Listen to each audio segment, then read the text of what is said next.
O princípio de Saint-Bernard foi descoberto pelo mecânico e matemático francês Adhemar Jean-Claude Barré de Saint-Bernard, por isso seu nome. Isto é bem importante, porque ele descobriu que quando uma carga é aplicada em um ponto sobre um corpo, a tendência dessa carga é criar esforços ou tensões que se tornam mais uniformes quanto mais afastada esteja a região do ponto em que a carga foi aplicada. Isto que quer dizer? Que próximo ao ponto de aplicação de carga, as tensões elas tendem a não ser uniformes. Elas se comportam de uma outra maneira. Mas quanto mais afastado você esteja da região de aplicação de carga, as forças se distribuem de maneira mais uniforme no corpo. Isto é importante para nossa análise porque lembrem que nós queremos simplificar o nosso cálculo de tensões e nós falamos que as tensões são uniformemente distribuídas.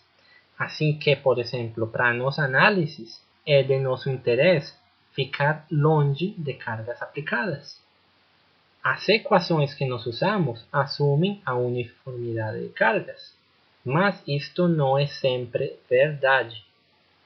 Isto deve ser tido em conta pelo engenheiro porque ele deve saber que quando calcula tensões, talvez essas tensões sejam muito maiores perto dos pontos próximos de aplicação de carga.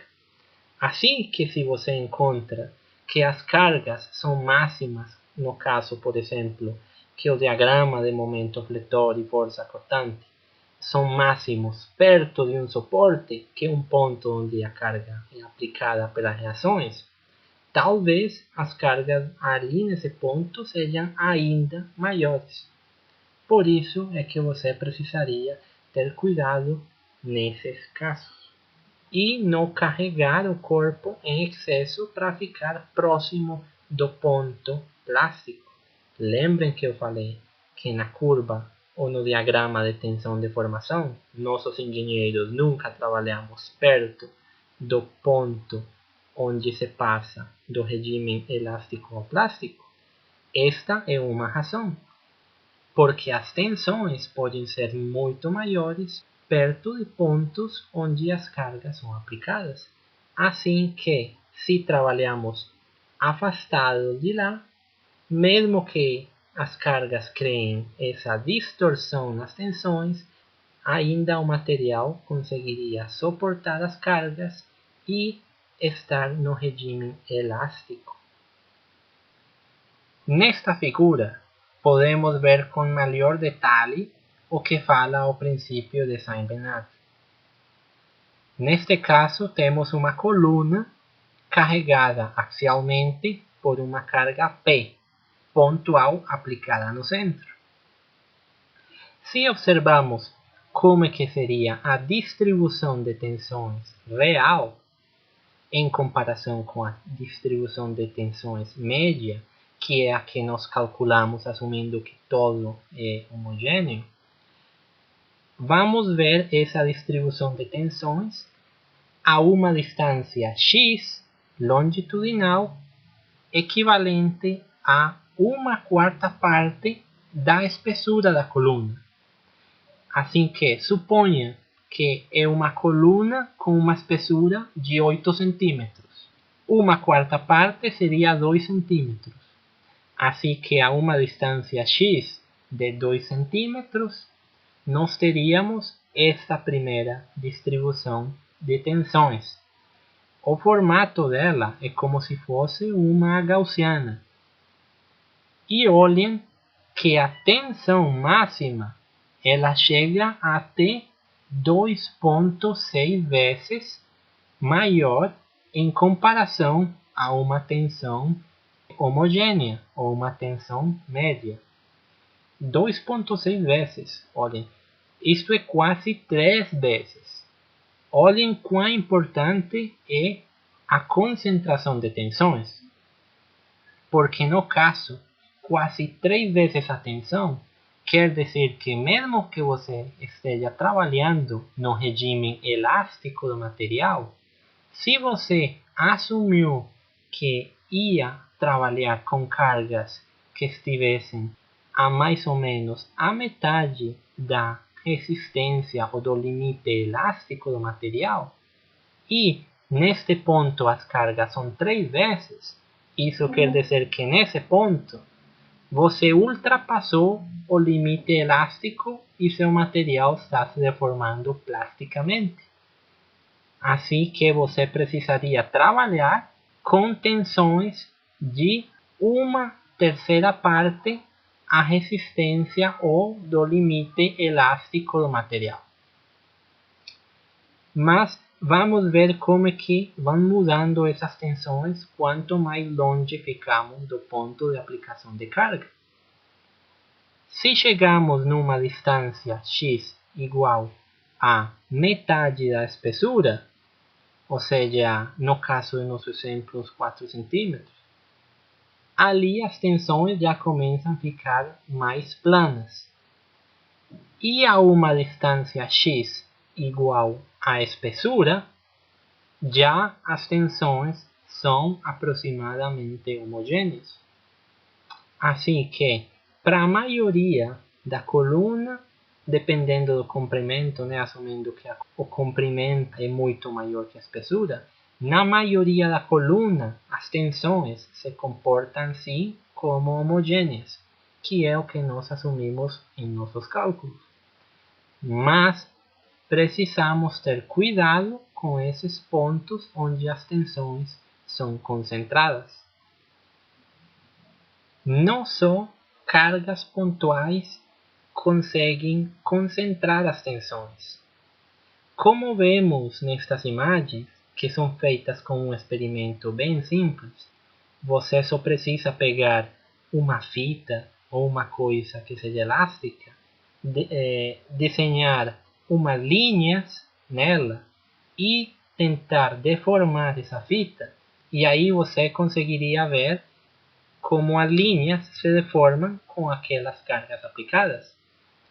Assim que, como falei, não só cargas pontuais conseguem concentrar cargas. No caso, buracos, quando você tem uma estrutura com um buraco, esses também conseguem concentrar as cargas. Olhem na figura da direita como as linhas se deformam quanto mais próximas do buraco elas ficam. Outra coisa que concentra as cargas são as mudanças na geometria, mudanças na espessura e todo tipo de mudanças geométricas. Observemos ali como, próximo da mudança na seção transversal, as linhas se deformam muito. Assim que existem vários tipos de coisas que podem causar concentração de tensões. E é por isto que as probetas nos testes de tração uniaxial têm aquele formato de osso. Porque se elas fossem homogêneas, nós poderíamos ter cargas concentradas perto das extremidades, que é onde a carga é aplicada. Assim que a resposta delas seria intensificada por isso, e não seria a resposta do material. Aí fica difícil calcular qual que é a tensão real que consegue suportar o nosso material. Também fazemos elas com formato arredondeado para não ter o problema da parte de baixo, onde a mudança geométrica é muito brusca. Nas probetas nós passamos do diâmetro maior ao diâmetro menor, diminuindo e não como uma mudança abrupta no diâmetro. Ou seja, nós passamos com um rádio do diâmetro maior ao diâmetro menor. Esse tipo de coisas diminuem o efeito dos concentradores de tensões. Nesta imagem podemos ver a técnica de fotoelasticidade. Esta é uma técnica usada para observar as mudanças nas tensões no interior de um corpo porque mudam as suas propriedades ópticas. Estes tipos de materiais, eles são conhecidos como fotoelásticos, e eles mudam as propriedades ópticas conforme é aplicada uma tensão mecânica. Eles possuem uma propriedade que se chama de birefringência. Não entraremos em detalhe disto, mas um resumo grosseiro é que muda o índice de refração da luz conforme mudam as tensões no interior deste material. Assim que a luz é polarizada e você vê essas variações na intensidade, nas cores da luz. Quando temos mudanças na geometria, a mesma carga, neste caso, a mesma carga aplicada, mas mudanças na geometria produzem mudança nas tensões. Assim que você observa essas mudanças nas cores. Observe, por exemplo, que buracos de tamanho maior, eles criam mudanças maiores nas cores. Quanto mais azul, vamos dizer, é menor a concentração de tensões. Quanto mais está indo para o vermelho, quer dizer que maiores são as tensões nesses pontos. Obviamente, o extremo da direita é o pior, porque você tem mudanças na espessura, você tem concentrador de tensão, você tem buracos, você tem tudo. O pior é que as peças, os elementos reais na vida real, eles são muito parecidos com o elemento da direita. Mas os elementos de análise no nosso curso, nos livros, são elementos parecidos com o elemento da esquerda.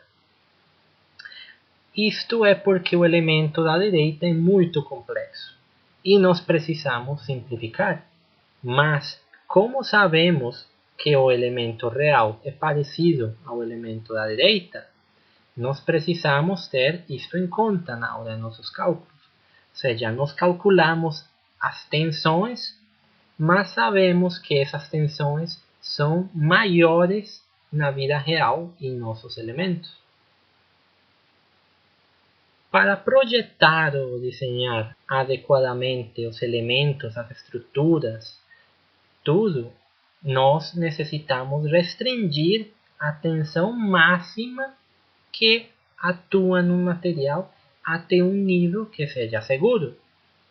Lembrem que eu falei que no diagrama, por exemplo, nunca devíamos ficar próximos da tensão de transição entre o regime elástico e o plástico. Esse ponto é conhecido como o limite elástico do material, σy.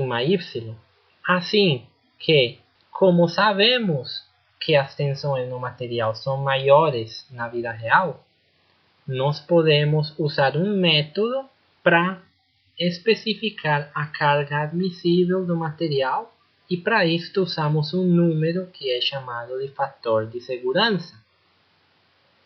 Por exemplo, nos slides do princípio de Saint-Bernard, nós vimos que próximo à carga aplicada, as tensões máximas são de aproximadamente 3 vezes a tensão que nós calculamos. Assim que, se usamos um fator de segurança maior a 3, nós em princípio estaríamos trabalhando no regime elástico ainda do material, até mesmo nesses pontos próximos da carga aplicada. Como que o fator de segurança funciona? O fator de segurança ele relaciona a tensão de falha, que no caso seria o limite elástico do material, o σy, ou essa transição entre o limite elástico e o plástico, esse ponto do diagrama de tensão de formação, onde passa de ser uma linha reta a outra parte, esse, no caso, seria o ponto de falha para os nossos materiais, a maioria material dúctil na engenharia, esse seria o ponto de falha. E embaixo teríamos a tensão admissível. que no caso é a tensão que nós calculamos. Vamos supor que o material ele suporta 900 megapascal. E se embaixo a tensão que nós calculamos é uma tensão de 300 megapascal. 900 dividido 300 é igual a 3, assim que teríamos um fator de segurança 3. Visto no outro sentido, se as cargas reais de nosso material podem ser até 3 vezes as cargas calculadas, nós multiplicaríamos por 3 a carga calculada e essa seria a resistência de nosso material. E assim podemos usar esse tipo de análise com essa equação. O fator de segurança ele também funciona igual para as tensões de cisalhamento ou tensões cortantes. Igual que foi feito para o princípio de Saint-Venant, o cálculo da tensão máxima próxima ao ponto de aplicação de carga, porque as tensões estão se concentrando, pode ser também calculado a tensão máxima em uma mudança na seção transversal. Neste caso, temos um eixo de área transversal circular que muda de um diâmetro maior a um diâmetro menor. Já sabemos que as tensões vão se concentrar e seriam maiores da tensão que nós calculamos como a tensão meia. Se uma carga F é aplicada axialmente e é uma carga constante, vai gerar uma tensão constante nos pontos afastados. Como no caso no ponto 1, nós teríamos uma tensão menor porque a área transversal é maior, em comparação ao ponto 2, que tem uma menor área transversal, assim que as tensões médias seriam um pouquinho maior em comparação com essa região 1. Mas, no ponto onde acontece uma mudança na seção transversal, essas tensões seriam muito maiores, pelo fato de ter concentração de tensões. É possível calcular essa tensão máxima e dizer que essa tensão máxima é igual a K, sendo K uma constante, que multiplicaria a tensão normal que nós calcularíamos no ponto 2. Assim que essa constante, vamos supor que temos outro tipo de carga, não precisamos mais calcular essa tensão máxima, porque se não sabemos o valor dessa constante, vamos dizer 1.5, como se fosse um número qualquer. Se nós sabemos que para esta geometria as tensões no ponto máximo são 1.5 vezes a carga normal, nominal, nós podemos calcular então as tensões no ponto 2 e multiplicar por 1.5 e saberíamos que nesse ponto a tensão sempre será 1.5 vezes maior. Isto é verdade para cada geometria. Se mudamos o diâmetro maior, essa constante K vai mudar. Mas a boa notícia é que existem muitos livros onde já são calculadas essas constantes K para diferentes geometrias, diferentes tipos de concentrador de tensão. Assim que nós podemos concentrar em fazer os exercícios da maneira simplificada e quando cheguemos a nossas peças, a nossos elementos reais, multiplicar a tensão que calculamos por aquele fator de concentração de tensões para saber qual que é a tensão real que estaria atuando naqueles pontos críticos. Nesta figura, vemos algumas dessas gráficas onde o fator de segurança K ele é colocado em função da geometria das peças. Por exemplo, você pode pegar uma peça que tem um buraco no meio e calcular qual que seria o fator de concentração de tensões em função do rádio e a espessura da peça. Você simplesmente coloca os valores do rádio e da espessura e teria uma relação que vamos supor que seja 1.5. No caso de 1.5, dessa relação entre rádio e espessura da peça, você subiria e encontraria que o fator de segurança é de aproximadamente 2.58.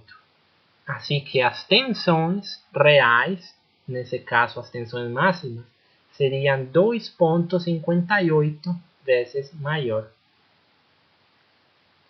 Agora vamos ver o case study do edifício Space.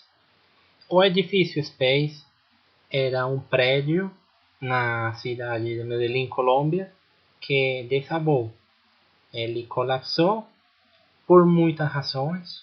Neste análise de caso, só vamos analisar a parte de cargas axiais e fatores de segurança, uma parte específica.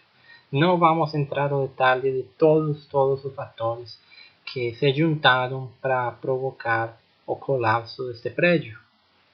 Ele era, na verdade, vários prédios, várias torres, como vocês veem na imagem.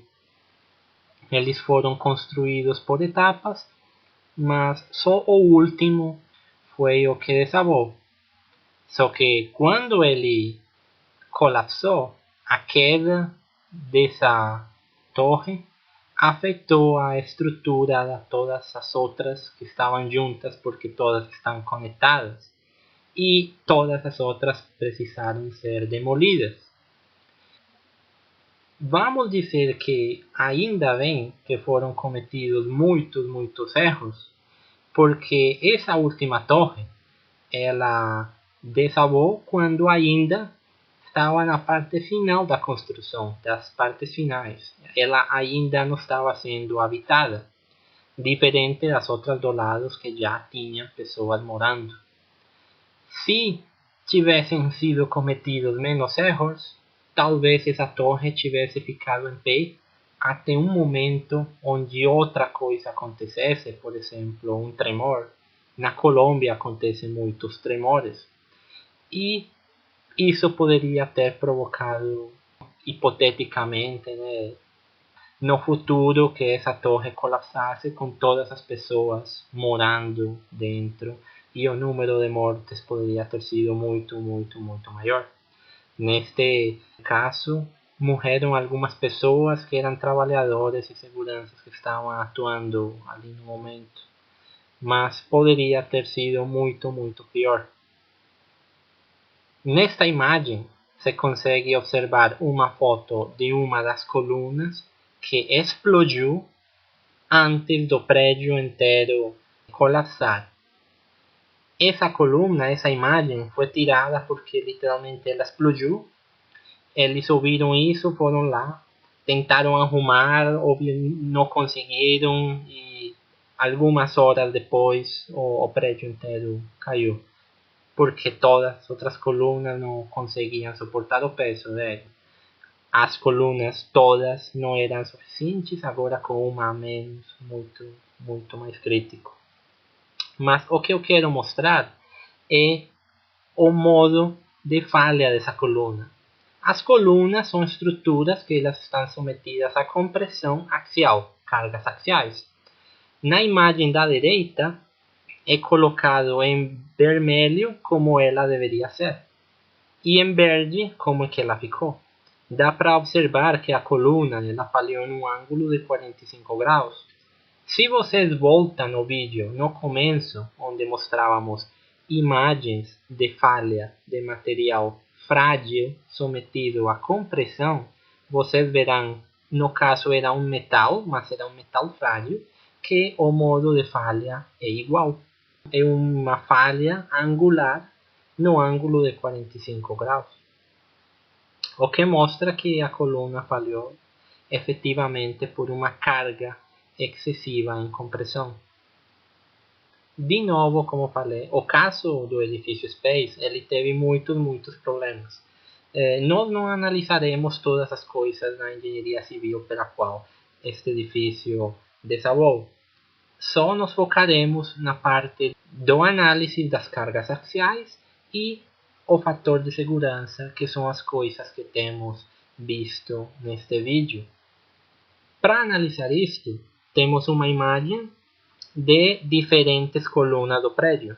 Cada uma dessas figuras representa uma coluna do prédio.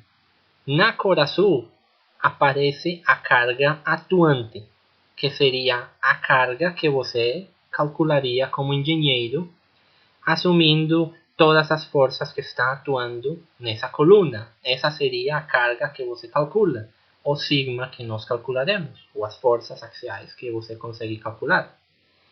E como o vermelho aparece a resistência do material, que seria, no caso, como lembra o diagrama de tensão de formação, para um material frágil, essa seria a resistência máxima que consegue suportar antes de falhar. Assim que em vermelho teríamos o valor da resistência do material. E em azul, a carga que está atuando na coluna. Para que fique um pouco mais claro, mais fácil de entender o diagrama, vamos começar só com a coluna da esquerda e pensar como é que a carga que a coluna tem que suportar quando você está no último andar. No eixo horizontal aparece carga e no eixo vertical aparece, vamos dizer, o número de andares do prédio. Assim que se vemos no último andar, quanta carga que tem que suportar uma coluna no último andar, o topo da coluna. Isso seria 0, porque no topo da coluna tem só o teto, assim que a coluna não precisa suportar nada. Vamos descer para um andar para baixo. Quanto que é a carga que a coluna precisa suportar? Pois, no caso, seria o peso do prédio, como carga estática. Aqui só analisaremos o caso de carga estática. Assim que o peso equivalente a um andar seria suportado por essa parte da coluna. Vamos descer para baixo. Quanta que é a carga que precisa suportar? No caso, o peso de os dois andares que estão acima ou na parte superior dessa coluna. E assim vamos descendo e descendo e descendo até que, obviamente, na parte inicial, vamos dizer no chão, no solo, essa parte da coluna ela precisa suportar o peso de todo o prédio que está na parte de cima. Assim que, obviamente, a coluna na parte de baixo é a coluna que está suportando as maiores cargas. Como vocês imaginam e têm percebido, os prédios eles são construídos com as colunas do mesmo tamanho. Assim que você precisa construir todo o prédio com as dimensões da coluna de embaixo para suportar essas cargas. O que acontece com a linha vermelha? Na esquerda, vocês veem que ela é mais ou menos homogênea, que na teoria é a resistência do material. E vocês dirão, sim, você construi um prédio ou uma coluna sempre com o mesmo material, que é concreto. Ele tem uma resistência X. Isso só acontece nos livros. Na vida real, os materiais eles têm uma desviação estándar. A resistência dos livros é uma resistência média de muitos testes que são feitos muitas vezes. Você pega 100, 200 corpos de prova, faz uma estadística e você representa aí a média do material. Dependendo dos materiais, não precisa tanto da estadística que você quiser. Às vezes uns 6 ou 8 ou 10 é suficiente. No caso dos materiais como metal, eles se comportam muito melhor, mas mesmo assim existe uma desviação entre as propriedades. Você poderia dizer que para um aço comum ao carbono, a resistência dele poderia ser, vamos dizer, 250 megapascal, segundo uma tabela de um livro. Mas, na vida real, você vai e compra uma barra de um metal de aço, da mesma denominação, faz o teste de tração e ele não dá 250, dá 244 ou 252. É muito próximo daquele 250, mas não é exatamente esse valor. Com materiais como o concreto ou materiais cerâmicos, às vezes estas variações são muito maiores, pela forma em que eles são construídos. No concreto, mudam muitas coisas, o pH da água. Este aqui não é um curso de concretos para entrar em detalhes sobre isso, mas a quantidade de cimento que você coloca na mistura, ou como que muitas coisas podem mudar essa resistência ao material. Assim que se vocês observam na terceira figura, vocês veem como efetivamente você tem parte das colunas que tem uma resistência muito maior e outras que têm uma resistência muito menor. Tudo isto tem que ser considerado pelo engenheiro. E a forma em que você construi os prédios, se alguma vez você observou, você vai construindo eles andar por andar. Você não construi a coluna inteira de 0 até o último andar. Assim que cada andar, mesmo que a coluna for de concreto, elas têm as mesmas dimensões, mas cada um desses andares na coluna, a mistura de concreto é diferente, e vocês veem isso aqui. Em vermelho, essa carga resistente não é uma carga de livro. São valores de resistência que eles iam medindo conforme iam construindo o prédio. O ideal é você ficar como a imagem da direita, que as cargas que você calculou, as cargas da cor azul, elas são muito menores que a resistência do material. Assim que seu material, mesmo na parte de baixo, ele consegue suportar umas 3 vezes a carga que você está colocando. Mas o que aconteceu na vida real é que uma dessas colunas, no caso a coluna chamada R3, essa coluna, entre o andar 4 e 5, olhem que a resistência do material em vermelho é menor que a carga calculada. Vocês podem agora tirar o chute de qual que era a coluna da foto da imagem anterior. Essa foto era tirada dessa parte que foi a primeira coluna que falhou, que explodiu. Assim que nós vemos aqui um exemplo de construção de um diagrama de carga axial. De novo, você construiria ele por seções. No nosso caso de análise, cada seção seria um andar do prédio. E as forças que vão aparecendo são as forças devido ao peso do prédio. Vamos supor que o prédio tudo seja igualzinho. Então, no último andar, você teria, no teto, você teria 0 porque não tem nada. Um andar para baixo, você teria uma carga P, 2P, e assim, 3P, 4P, 5P, 6P, 7, 8, 9. E por isso, vocês observam que a carga atuante ou calculada é como se fosse uma espécie de escadas, que ele vai aumentando, assim como umas escadas, porque a cada andar para baixo vai aumentando linearmente. O que queremos denotar aqui é a parte do fator de segurança. O fator de segurança é isso.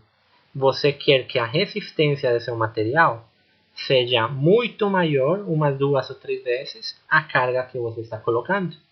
Porque se você começa a ficar muito próximo, imagina se fosse o caso da coluna 1. A resistência do material é bem comportada, tudo mais ou menos homogênea. Ali nessa coluna não aconteceu nenhuma falha. Se o comportamento do material na coluna R3 fosse igual nessa coluna, a linha vermelha igualzinha, não teria acontecido aquela falha na coluna e o prédio não teria colapsado. Pelo menos não para cargas estáticas. Mas olhem que está muito próximo a resistência do material das cargas que você calculou. Eu acho que esse seria muito pior, porque se isso tivesse acontecido, qualquer outro fenômeno diferente a carga estática. Por exemplo, um tremor, quando está tremendo, aparecem cargas adicionais, como cargas dinâmicas devido ao movimento, e essas cargas, então, acrescentariam e isso faria com que a resistência do seu material não conseguisse suportar as novas cargas que aparecem e aí teria falhado. Por isso que você precisa que a resistência sejam 2 ou 3 vezes maiores, ou muitas vezes mais, dependendo do caso. Tem, por exemplo, cabo de aço do sistema do elevador, que às vezes o fator de segurança é de 6 vezes. Assim que o fator de segurança vai depender da aplicação e outras coisas. Mas o que eu queria mostrar aqui é como é de perigoso você trabalhar com valores de carga muito próximo à resistência do material. Nesta outra figura aparece o análise, mas agora análises para cargas dinâmicas, no caso de terremotos, tremores, certo? Neste caso, olhem que as linhas vermelhas para as colunas, elas são a mesma porque é a resistência desse material. Mas agora, as cargas, como elas são incrementadas devido à parte dinâmica, aparecem cargas novas, olhem como a linha azul, ela aumenta. Se tivesse acontecido isto, ou seja, se o prédio não tivesse desabado quando estava em construção, com certeza absoluta o prédio ia desabar, porque olhem os valores de resistência ao material. Praticamente um terço do prédio não consegue suportar as cargas. Ali, nenhuma coluna, neste caso, nenhuma das 3 primeiras colunas conseguiria suportar a carga em uma terceira parte da totalidade das colunas. Neste caso, o prédio teria desabado e todas as pessoas que estivessem morando ali, no caso de um tremor, ninguém sabe quando que vai acontecer, é um imprevisto. Então isso seria uma coisa catastrófica. De novo, olhem o caso da última coluna na direita. Mesmo com as cargas dinâmicas, essa coluna conseguiria suportar sim. Então, o ideal como engenheiro é que mesmo nas situações piores, a resistência de seu material seja superior à carga que está atuando. Para finalizar, eu quero falar um pouco de flambagem. Flambagem é um fenômeno que acontece quando uma coluna é submetida a cargas axiais. Todos vocês talvez já viram isto. Pega uma coisa com um comprimento grande em relação à parte transversal dela e ao fazer uma carga axial, ela tende-se a dobrar desses estilos. Ela pode se dobrar de muitas maneiras. A flambagem é uma coisa importante porque também precisa ser calculada. Neste curso, por simplificação, eu não falarei sobre flambagem, mas no futuro espero que vocês olhem um pouco ela, porque ela é importante sim. A flambagem ela depende de como que são as reações e qual que são os graus de liberdade. Por exemplo, aqui embaixo colocamos um apoio móvel, só com restrição no eixo horizontal no caso, e ele pode se desplaçar no vertical. Ali o movimento é diferente a se fosse um engastamento nas duas paredes. Então a parte geométrica da coluna e os graus de liberdade nos apoios vão modificar como que seria o comportamento da flambagem. Na imagem da direita, isso aí é um trilho de trem. No caso aconteceu flambagem a causa da temperatura. Aumentou a temperatura e a temperatura ambiente, gente. Começou a ficar muito quente. O calor, que é o que faz o calor? Expandir.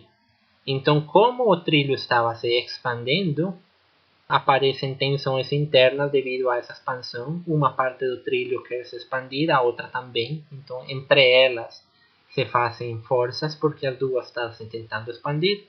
E aparece essa flambagem, que são essas curvaturas ali do trilho. Um pouquinho para frente falaremos um pouco sobre tensões térmicas também. Já chegamos no final deste vídeo. Espero vocês tenham entendido toda a teoria e até um próximo vídeo.